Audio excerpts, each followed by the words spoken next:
o seu banco não vai gostar desse vídeo. Seu gerente ligou e falou, ó, você está precisando preparar o seu futuro, fazer uma previdência privada para ter os benefícios fiscais. Se você pretende fazer uma previdência privada, você precisa entender quais são as armadilhas e o que você deve evitar na hora de contratar uma instituição bancária, por exemplo. Você deve analisar alguns pontos.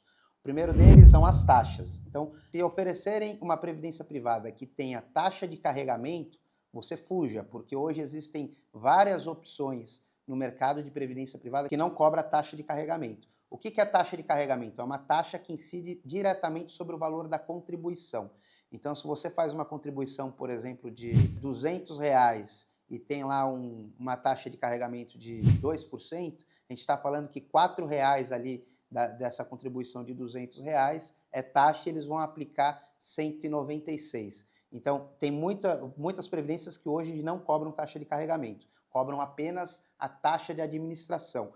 Então, o que você deve buscar? Você deve buscar um plano que tenha uma taxa de administração baixa e uma boa performance nos últimos anos de rentabilidade. O que é uma taxa de administração baixa? Pensando em fundos conservadores, que aplicam basicamente em renda fixa, taxas que fiquem abaixo de 1% está ótimo. Então você deve procurar fundos que não têm a taxa de carregamento e cobrem menos de 1% de taxa de carregamento. Por quê? Porque isso não vai comprometer a sua rentabilidade futura, o seu acúmulo ao longo dos anos não vai ser corroído pelas taxas cobradas pelo banco. Então você deve se atentar a isso. Além das taxas, é importante você ter um profissional que saiba identificar qual é o produto correto.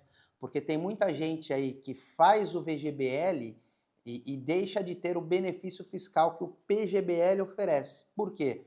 Porque o PGBL, ele permite, né, para quem faz a declaração completa e contribui aí com previdência privada, até 12% da renda bruta anual, se você colocar em previdência privada, você restitui isso na sua declaração de imposto de renda.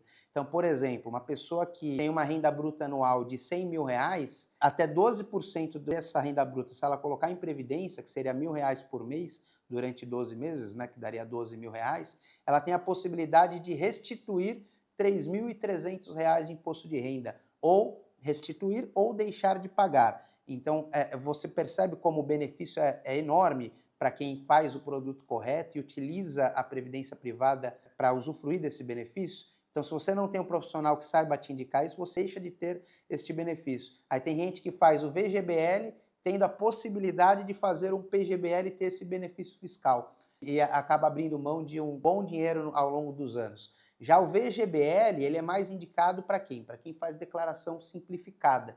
Então, se você faz declaração simplificada, não precisa de meios para deduzir lá na sua declaração de IR, aí compensa mais o VGBL. Por quê? Porque, embora você não faça restituição de imposto de renda, na hora do resgate, você não paga imposto de renda sobre o valor total a ser resgatado. Você paga imposto de renda apenas sobre a rentabilidade do valor que vai ser resgatado. Então, tem alguns detalhes importantes que muitas vezes a pessoa que está lá na agência bancária, que não é especialista em previdência privada, acaba vendendo qualquer plano e você deixa de ter um benefício fiscal ou paga muita taxa de administração ao longo dos anos, o que compromete o seu acúmulo, né, de dinheiro.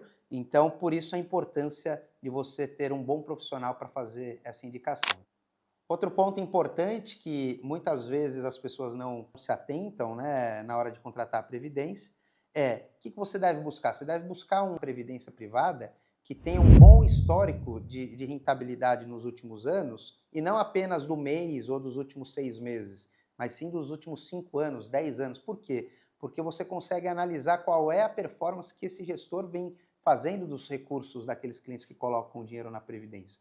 Então, se ele consegue de maneira consistente superar o CDI, você consegue tirar como conclusão que é um gestor que faz uma boa aplicação dos recursos. Então, por isso a importância de você usar como base não apenas a rentabilidade dos últimos meses, mas dos últimos anos. Muito embora não seja possível você prever a rentabilidade futura com base na rentabilidade passada, você consegue sim ter uma ideia se aquele gestor vem desenvolvendo um bom trabalho e se tem a tendência de performar bem no futuro. Então, é importante sim você fazer essa análise para que você não entre em qualquer fundo que de repente venha performando mal nos últimos anos. Então, se você gosta de vídeos como esse, que faz com que você economize dinheiro, não deixa de curtir o vídeo e se inscrever no canal. Muito obrigado e até o próximo